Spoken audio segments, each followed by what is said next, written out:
Well,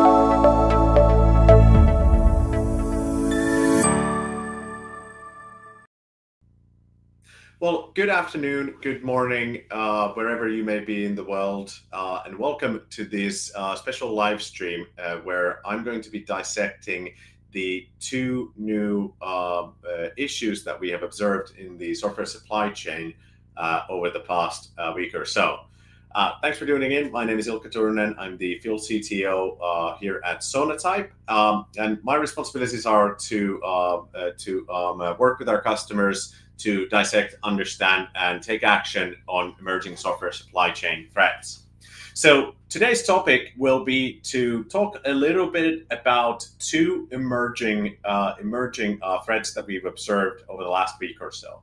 The first one we'll be talking about is a remote code execution vulnerability that has been recently documented in the ultra popular Apache 2 framework, which is a framework very popular in the Java language world, and has historically been implicated in many security breaches due to security vulnerabilities. The second issue that we're going to be talking about is a crypto malware that was propagated using the software supply chain yesterday, which actually cost over $600,000 US to be stolen in cryptocurrency by unwitting developers installing this piece of malware into their software supply chain. So with that, the live stream is open. The chat window is over there. Feel free to send in your questions as I rattle through them. But let's start with the Apache 2 security vulnerability. This one has an error code by the name, has a vulnerability code by the CVE code, CVE 2023-50164. It's classed as a directory traversal vulnerability. So to give you a sense of what this actually does, essentially Apache Struts, a very popular a very popular framework for building websites, online services, etc. It's been working since time immemorial. It has had plenty of releases. It's comprised of several different components. In the Struts2 core component, there is a part called multi-part request wrapper, which is used when file uploads are occurring. Using this process of file uploads, attackers can manipulate the process of sending queries into this functionality and actually achieve a type of exploit known as file path traversal. What this allows attackers to do is essentially access files in other parts of the application that they are not intended to get to. This can also allow them to upload files that might be malicious in nature. So manipulating this process, they can actually achieve remote code execution by allowing them to overwrite and write arbitrary files onto the system, which can then lead, when used cleverly, into remote code execution. So in terms of the potential impact, the CVSS score, the Common Vulnerability Scoring System score, associated with this particular vulnerability, sits at a 9.8. So in comparison, compared to, for example, to Log4Shell, which was obviously Christmas 2021, fairly, we just went past the 2-year anniversary of that particular security vulnerability. This is nearly as bad. It's only 0.2 points below that, and this is because to exploit this effectively, it is quite not as easy as the Log4Shell security vulnerability, but is equally as devastating. What's dangerous about this, and to put it into another perspective, is that this particular security vulnerability is actually more severe than the deserialization vulnerabilities that occurred in the same framework in 2017 that eventually led to some of the most famous breaches that you might remember, the Equifax breaches, as well as other similar breaches that we observed over time with hundreds of different organizations essentially falling victim on the same thing. So although this isn't quite as bad as Log4Shell, combined with the popularity of Struts2 and this core component, This component gets well over 5 to 10,000 downloads every single day. So it is amongst one of the most popular components in Maven Central. The potential blast radius is relatively large. And there's already code available on GitHub for running attack exploits and gaining this remote code execution flow. So unfortunately, this type of attack is both highly scalable because it is automatable, and it is highly effective because of the time frame of the year that this type of vulnerability is now being released. The vulnerability and the fix were released about a week ago by the Apache project. You can mitigate the vulnerability only by upgrading to the latest 2 series Apache Struts or 6 series Apache Struts2. So 6 point something and 2 point something, the latest versions out there in Central, are already patched against this security vulnerability.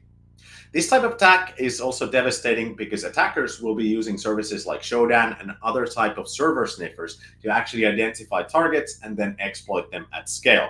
Already there are reports of exploitation events occurring in such manner, and so it's very important that developers of software using Apache Struts immediately take action to patch the security vulnerability out of their software. On top of that, operators of software, which has been built on top of Apache Struts, also should take note, because what's going to happen now is very similar to what happened during the Log4Shell incident. Vendors of software, having this framework inside of them, will have to apply the patches themselves and then distribute them out to their customers who will have to install a new version of pieces of software. So it's very important not only to execute action on your development floor, for example, by checking your software bill of materials, running queries on your Nexus, on your Sonatype Lifecycle installations, to understand the potentially impacted applications. It's very important also to check the software bill of materials of the vendor software that you operate to know what applications could potentially be affected and be ready to apply these patches. The holiday season is a particularly tricky situation for these type of vulnerabilities, because many of us will be going down onto leave.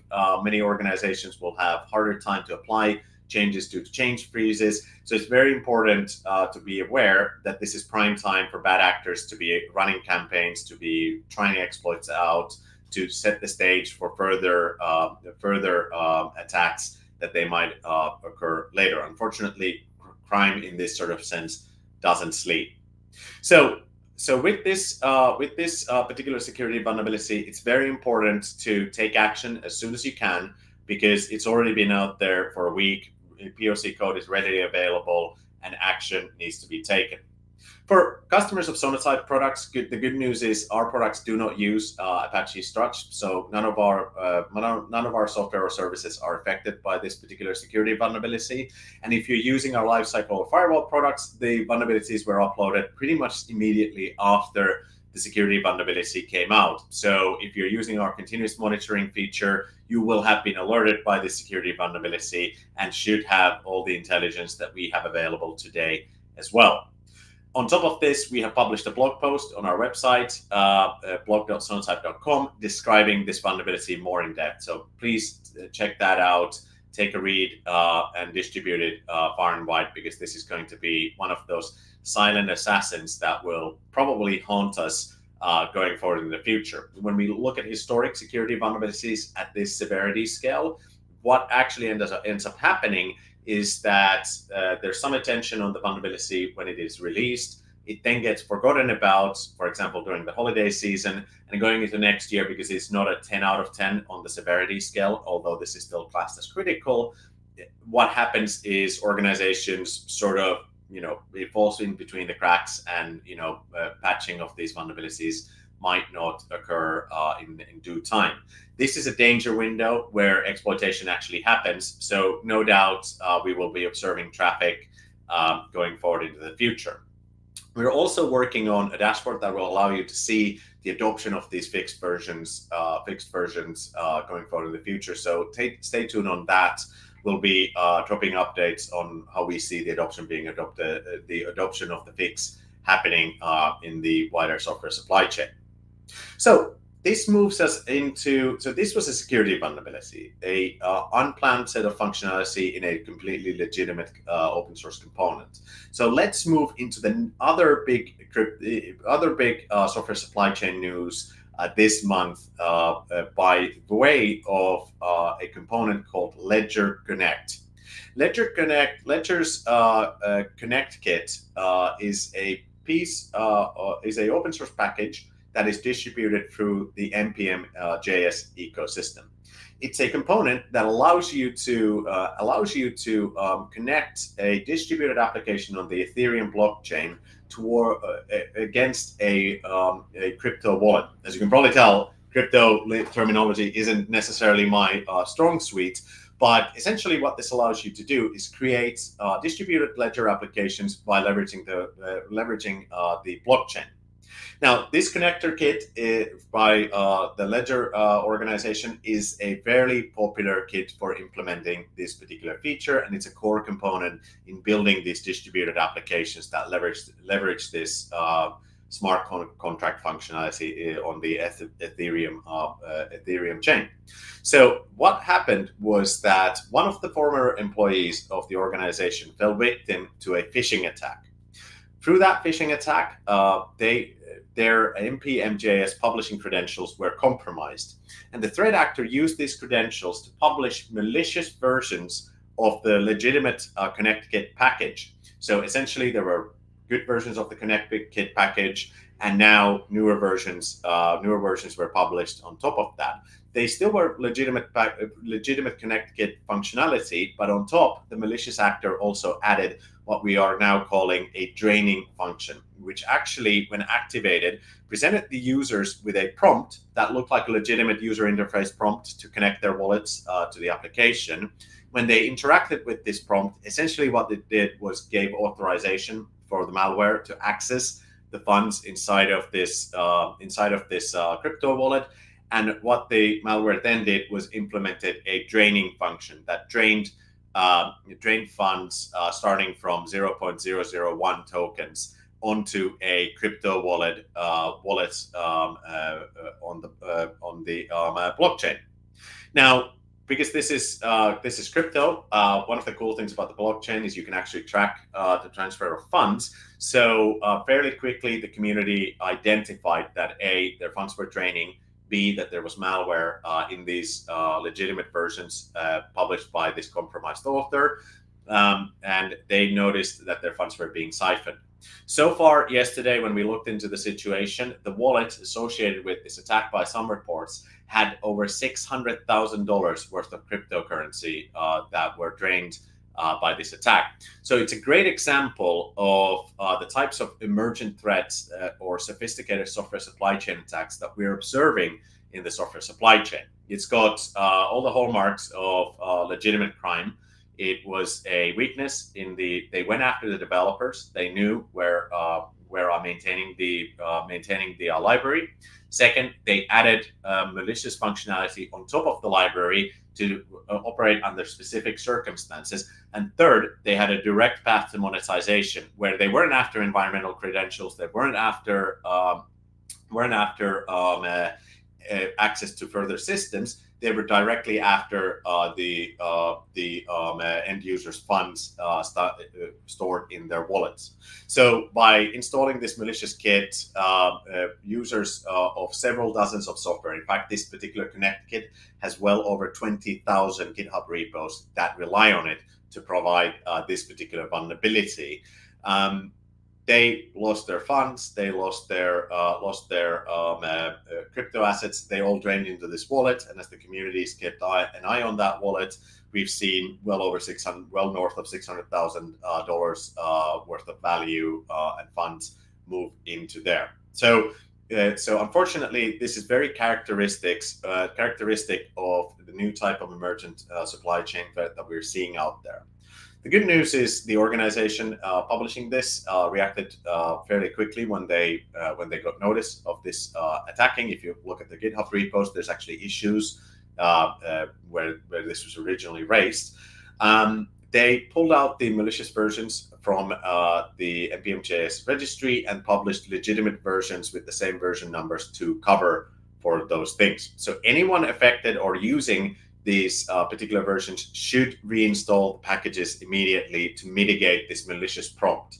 The good news also is that it required that minimum level of user interaction to authorize it. So this might have dulled the impact somewhat of what this crime campaign could have achieved. So crypto heist, nonetheless, though, this directly benefited the criminals, and they have managed to get away with significant amounts of money. Now, in terms of our users, if you're using our Sonatype repository Firewall product, good news is that we onboarded the data and deep dove into it with our security analysts within minutes of the information hitting the ether. Once the information was there, if your developers try to download this affected component, they will have been blocked. Also, we have loaded the coordinates of the affected components onto the system. So if you discover during your normal monitoring, for example, using Sonatype Lifecycle, that your software bill of materials contains this particular component, you will automatically be alerted. Similarly to the Struts2 vulnerability, we have published a blog post that deep dives into the specifics of what the malware looks like, as well as some other instances of this type of attack that we've observed in the past.